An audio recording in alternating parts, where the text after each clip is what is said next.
Dans cette vidéo, nous allons aborder le droit du travail du point de vue du salarié. Après vos études, vous allez travailler, et très certainement avec le statut de salarié. Il y a peu de chances que vous installiez dès le départ à votre compte.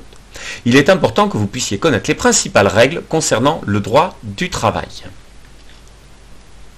Tout d'abord, les types de contrats de travail. Il en existe de 3 sortes. Le premier type, c'est le contrat normal, c'est le contrat à durée indéterminée, ou CDI. Le salarié est embauché et il n'y a pas de date de fin de contrat prévue. Dans certains cas, il est possible de faire un contrat de travail avec une date de fin prévue. C'est le CDD, contrat de travail à durée déterminée cette fois. Mais il faut que ce soit dans un des cas prévus par la loi. Par exemple, le remplacement d'un salarié absent ou pour une augmentation de l'activité. Cette augmentation doit être temporaire, c'est-à-dire qu'elle ne va pas durer. On peut également faire un CDD pour un travail saisonnier, comme les vendanges. Ou pour un contrat très particulier, qui est un contrat de travail, c'est le contrat d'apprentissage. Même si c'est souvent le cas, la loi ne prévoit pas qu'une entreprise embauche un salarié en CDD pour voir s'il donne satisfaction avant de l'embaucher en CDI. Il existe pour ça la période d'essai, qui est d'1 mois en général, pour les postes en tous les cas auxquels vous prétendrez à la fin de votre bac pro. Enfin, l'intérim ou contrat de travail temporaire. Une agence d'intérim peut embaucher un intérimaire, donc un salarié, et l'envoie travailler en mission dans une entreprise. Le salarié en intérim est généralement mieux payé, mais il n'a aucune garantie sur la durée de son contrat, de sa mission. On parle de précarité. Le temps de travail maintenant. La durée normale du travail est de 35 heures par semaine.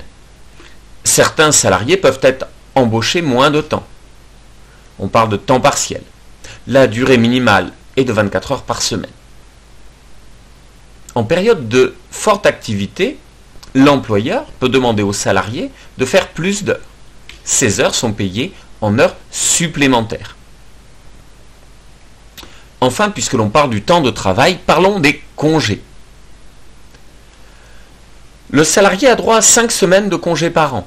Chaque mois, il cumule des jours de congé qu'il ne pourra poser que l'année suivante. Le salarié, pendant ses congés, continue de percevoir son salaire. C'est pourquoi on parle de congés payés. La rémunération. Le salarié perçoit une rémunération qui ne peut être inférieure au SMIC. En mars 2017, le SMIC est de 9,76 € brut, soit 1 480 € par mois, pour 35 heures travaillées chaque semaine, c'est-à-dire pour un plein temps.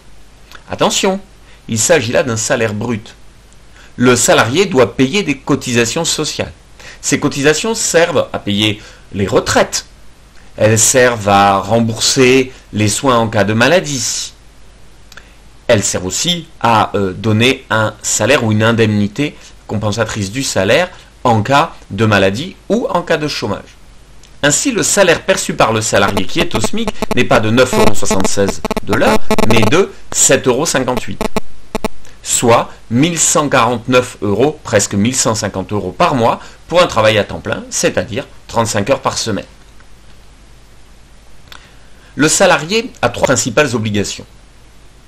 Il doit fournir le travail qu'il s'est engagé à fournir. Il doit donc être présent sur le lieu de travail. Il doit aussi obéir aux ordres de son employeur. On parle de lien de subordination. Il peut donner son avis, mais c'est l'employeur qui décide. Enfin, le salarié doit être loyal envers son employeur. Par exemple, un salarié qui dirait du mal du point de vente sur son mur Facebook pourrait être licencié pour faute car il n'est pas loyal envers son employeur. En échange, l'employeur a aussi des obligations. Bien évidemment, il doit payer le salarié. Il doit également fournir au salarié le travail qui est prévu sur le contrat de travail. Un salarié qui est embauché pour vendre du vin dans la boutique d'un viticulteur ne peut pas se retrouver à passer tout son hiver à tailler la vigne. Bien évidemment, l'employeur pourrait lui demander ponctuellement de donner un coup de main au chai, mais il doit fournir le travail qui est prévu dans le contrat de travail. Enfin, l'employeur doit assurer la sécurité de ses salariés.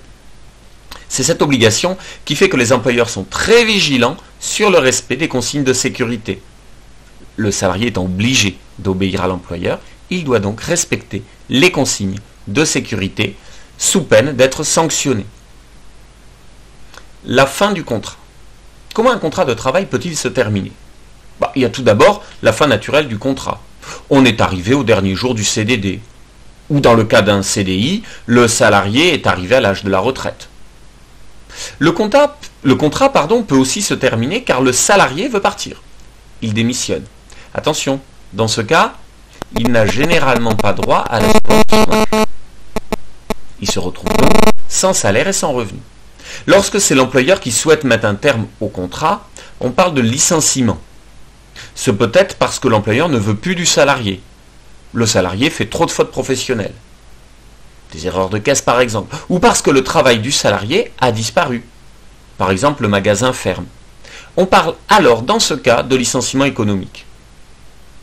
Dernier cas où on peut mettre un terme au contrat, c'est la rupture conventionnelle. L'employeur et le salarié sont d'accord pour mettre fin au contrat.